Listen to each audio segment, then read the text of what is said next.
Welcome to Two World Beliefs channel. We're so glad you're here. If you enjoy inspiring stories, Bible stories brought to life, then you're in the right place. Don't forget to hit that like button if you find this video helpful and subscribe to join our growing community. Tap the bell icon too, so you never miss an upload. Let's dive in. The Battle of Jericho, a tale of unwavering faith. Long ago, in the ancient land of Canaan, the city of Jericho stood as a powerful stronghold. Its massive, fortified walls seemed impenetrable, an intimidating barrier that discouraged even the bravest of armies. However, this was not just any story of war and conquest. It was a story of faith, obedience, and a divine plan that would change the course of history forever. The tale of the Battle of Jericho, found in the book of Joshua, Joshua 6, shows us that with God on our side, no wall is too high, no obstacle too great. The Israelites prepare for the promised land. The Israelites had spent 40 years wandering in the wilderness, led by Moses. They were freed from slavery in Egypt, but their journey was far from over. Now, under the leadership of Joshua, Moses' successor, they were standing on the cusp of the promised land.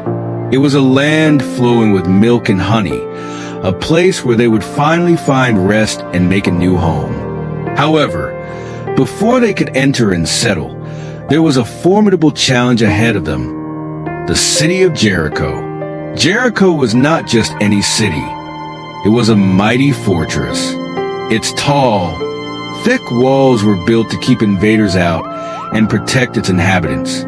The people of Jericho were confident in their stronghold, knowing that no army had ever been able to breach their defenses. But the Israelites were not just any army. They were the chosen people of God, and He had a plan far beyond what any human could imagine. God's unusual strategy. As Joshua approached Jericho, he was met by a mysterious figure, a man holding a drawn sword. Joshua asked, "Are you for us or for our enemies?" The man replied, "Neither. I am the commander of the army of the Lord." Joshua 5 verses 13 to 14. Joshua realized he was in the presence of an angelic being, a divine messenger sent to deliver God's plan. God's strategy for conquering Jericho was unlike any military tactic known to man. There would be no battering rams, no catapults, no conventional warfare. Instead, God instructed Joshua to gather the Israelites and march around the city once a day for 6 days, accompanied by 7 priests carrying trumpets made of ram's horns. On the 7th day, they were to march around the city 7 times, and at the sound of a long blast from the trumpets, the entire army was to give a great shout.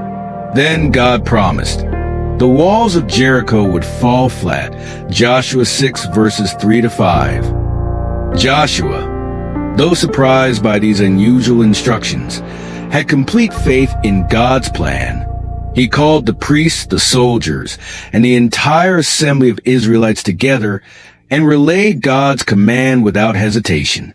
The march around Jericho. The first day of the march was filled with anticipation. The people of Jericho watched from their walls, confused and amused by the sight of an army marching silently around their city. There were no battle cries, no threats, only the sound of footsteps and the occasional blast from the ram's horns. The Israelites walked in silence, their trust placed not in the strength of their swords, but in the power of God. Day after day, the same ritual was repeated. By the 4th day, the people of Jericho began to mock the Israelites. "Look at them," they laughed. "Do they think they can bring down our walls with their marching?" But the Israelites paid no attention. They continued their silent march, knowing that God was working in ways unseen. On the 7th day, the atmosphere changed. The Israelites rose early in the morning, hearts pounding with excitement and faith. This was the day God had promised.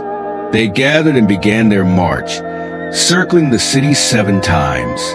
By the end of the 7th lap, the priests raised their trumpets and blew a long, loud blast. The sound echoed through the air, filling the hearts of the Israelites with courage and sending shivers down the spines of the people of Jericho. Joshua commanded the people, "Shout, for the Lord has given you the city." Joshua 6 verse 16. The fall of Jericho's walls. With a mighty roar, the Israelites lifted their voices in a great shout. The ground began to tremble beneath their feet, and in an incredible moment, the walls of Jericho started to crack. Bricks crumbled, stones tumbled, and the once mighty walls collapsed completely. The city that had seemed so impenetrable was now defenseless, reduced to rubble by the power of God. The Israelites charged forward, taking the city with ease. They spared Rahab and her family, as she had hidden the Israelite spies earlier. Joshua 2 verses 1 to 21. Showing kindness and aligning herself with the God of Israel. The rest of the city was destroyed as an offering to the Lord, fulfilling his command. The lesson of Jericho. Faith and obedience triumph. The story of the Battle of Jericho is more than just a tale of military victory. It is a powerful lesson about faith and obedience. God's plan made no sense from a human perspective. Marching around the city for 7 days seemed like a strange and ineffective strategy, but the Israelites chose to trust God rather than rely on their own understanding. This story teaches us that faith often requires us to step out of our comfort zones and act in ways that seem illogical or even foolish to the world. When we obey God, even when we do not fully understand his plan, he can bring about miraculous results. Application to our lives. In our own lives, we all face walls of Jericho, obstacles that seem insurmountable, challenges that make us feel small and powerless. It might be a struggle in our personal life, a difficult situation at work, or a problem in our family. Like the Israelites, we might look at these walls and wonder how we will ever get through them. This story reminds us to place our trust in God. Instead of trying to solve everything with our own strength and understanding, we should seek his guidance, just as Joshua did. God's ways are higher than our ways, and his plans are far beyond what we can see. By allowing him to lead, we invite his power into our lives, and he can tear down the walls that stand in our way. The vessels of God's purpose.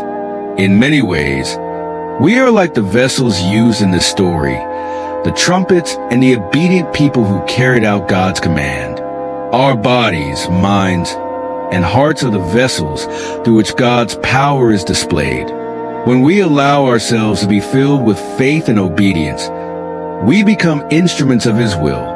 Just as the Israelites were vessels of God's miraculous victory, we too can be vessels of his love, grace, and power in the world.